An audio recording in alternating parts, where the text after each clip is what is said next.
Saudara-saudari yang terkasih, kita jumpa lagi dalam Pelita Hati hari ini, Sabtu 11 Maret 2023, hari biasa dalam pekan kedua Prapaskah. Bersama saya Romo Thomas Suratno SC dari Paroki Cilandak, Jakarta Selatan, mendengar dan merenungkan sabda Tuhan, yakni firman Tuhan yang tersurat dalam Injil Lukas, bab atau pasal 15, ayat 1 sampai dengan 3, dan ayat 11 sampai dengan ayat 32.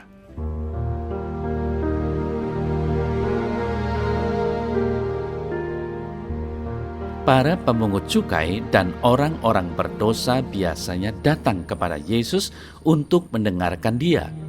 Maka bersungut-sungutlah orang-orang Farisi dan ahli-ahli Taurat, katanya, Ia menerima orang-orang berdosa dan makan bersama-sama dengan mereka. Lalu Ia mengatakan perumpamaan ini kepada mereka. Ada seorang mempunyai 2 anak laki-laki. Kata yang bungsu kepada ayahnya, "Bapa, berikanlah kepadaku bagian harta milik kita yang menjadi hakku." Lalu ayahnya membagi-bagikan harta kekayaan itu di antara mereka. Beberapa hari kemudian anak bungsu itu menjual seluruh bagiannya itu lalu pergi ke negeri yang jauh. Di sana ia memboroskan harta miliknya itu dengan hidup berfoya-foya. Setelah dihabiskannya semuanya, timbullah bencana kelaparan di dalam negeri itu dan ia pun mulai melarat. Lalu ia pergi dan bekerja pada seorang majikan di negeri itu.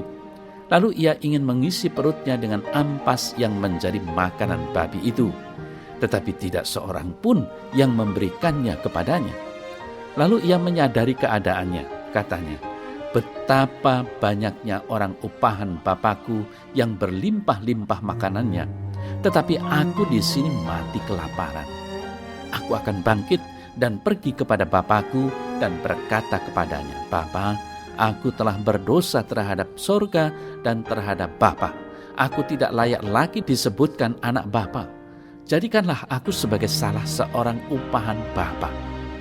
Maka bangkitlah ia dan pergi kepada bapaknya. Ketika ia masih jauh, ayahnya telah melihatnya, lalu tergeraklah hatinya oleh belas kasihan. Ayahnya itu berlari mendapatkan dia, lalu merangkul dan mencium dia. Kata anak itu kepadanya, "Bapa, aku telah berdosa terhadap sorga dan terhadap Bapa. Aku tidak layak lagi disebutkan anak Bapa." Tetapi ayah itu berkata kepada hamba-hambanya, "Lekaslah bawa kemari jubah yang terbaik, pakaikanlah itu kepadanya, dan kenakanlah cincin pada jarinya dan sepatu pada kakinya. Dan ambillah anak lembu tambun itu, sembelihlah dia, dan marilah kita makan dan bersukacita. Sebab anakku ini telah mati dan menjadi hidup kembali, ia telah hilang dan didapat kembali." Maka mulailah mereka bersukaria. Tetapi anaknya yang sulung berada di ladang, dan ketika ia pulang dan dekat ke rumah, ia mendengar bunyi seruling dan nyanyian tari-tarian. Lalu ia memanggil salah seorang hamba dan bertanya kepadanya apa arti semuanya itu. Jawab hamba itu, "Adikmu telah kembali dan anak telah menyembelih anak lembu tambun karena ia mendapatnya kembali dengan sehat." Maka marahlah anak sulung itu dan ia tidak mau masuk. Lalu ayahnya keluar berbicara dengan dia. Tetapi ia menjawab ayahnya, katanya, "Telah bertahun-tahun aku melayani Bapa dan belum pernah aku melanggar perintah Bapa. Tetapi kepadaku belum pernah Bapa memberikan seekor anak kambing untuk bersukacita dengan sahabat-sahabatku. Tetapi baru saja anak Bapa yang telah memboroskan harta kekayaan Bapa bersama dengan pelacur-pelacur, maka Bapa menyembelih anak lembu tambun itu untuk dia." Kata ayahnya kepadanya, "Anakku, engkau selalu bersama-sama dengan aku, dan segala kepunyaanku adalah kepunyaanmu. Kita patut bersukacita dan bergembira, karena adikmu telah mati dan menjadi hidup kembali. Ia telah hilang dan didapat kembali."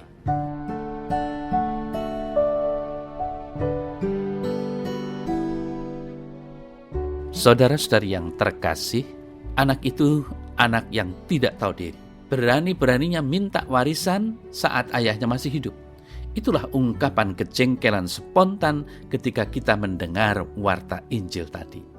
Kita tahu setelah menerima harta warisan, semuanya itu hanya dipakai untuk berfoya-foya yang ujung-ujungnya membuat hidupnya terpuruk. Itulah gambaran tentang anak yang hilang, yang terlunta-lunta karena jauh dari bapaknya. Gambaran itu menegaskan betapa pengaruh dosa membuat hidup kita terlunta-lunta jauh dari Bapa.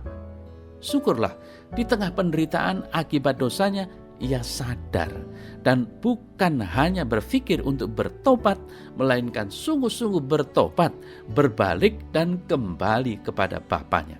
Itulah yang ia katakan sambil berlutut di hadapan Bapaknya, "Bapa, aku telah berdosa terhadap sorga dan terhadap Bapa. Aku tidak layak lagi disebut anak Bapa. Jadikanlah aku sebagai upahan Bapa." Saudara-saudari yang terkasih, seperti yang tadi kita dengar bersama dalam warta Injil hari ini, "Aku akan bangkit dan pergi kepada Bapakku." Hal itu merupakan awal kebangkitan dan hidup baru dari si putra bungsu yang malang itu. Dia telah melakukan segala sesuatu sesuai dengan haknya, namun pengalaman hidupnya berjalan tragis. Kebebasannya tidak menjadikan hidupnya bersahaja dan pantas dibanggakan. Satu-satunya jalan yang bisa menyelamatkan dia dari kebinasaan ialah kembali ke kehidupan bersama Bapaknya. Saudara-saudari yang terkasih, manusia diciptakan karena cinta Tuhan. Manusia bermandikan rahmat. Namun dalam kenyataan, manusia merasa bahwa dirinya bisa mengatur hidupnya sendiri tanpa campur tangan Tuhan atau kemurahan rahmat Allah. Bahkan manusia juga nampak dibelenggu oleh sikap yang merasa bahwa dirinya sendirilah yang berhak memiliki semua karunia rahmat atau kekayaan di rumah Bapa. Saudara saya terkasih, Allah meminta semua anaknya untuk memandang Dia sebagai Bapa, yakni sumber cinta. Dan semua anaknya harus hidup bersama dan bersatu dengan Bapa dan dengan semangat cinta yang sama. Kiranya hubungan dalam keluarga bangsa manusia pun harus merupakan suatu hubungan kasih. Kasih itu memungkinkan kita untuk hidup bersama dan mengatasi berbagai kebekuan dalam hukum, seperti tatkala orang menuntut hak-haknya. Kasih pula yang memungkinkan kita menerima kemurahan hati Tuhan dalam pengampunan. Saudara saya terkasih, kita pun kadang bersikap seperti anak yang hilang itu, menjauh dari Allah dan hidup jauh dari jalan-jalannya. Warta Injil hari ini mengingatkan kita untuk senantiasa mau kembali kepada Bapa yang siap menerima kita kapanpun kita datang kepadanya dan tetap menjadi anak-anaknya.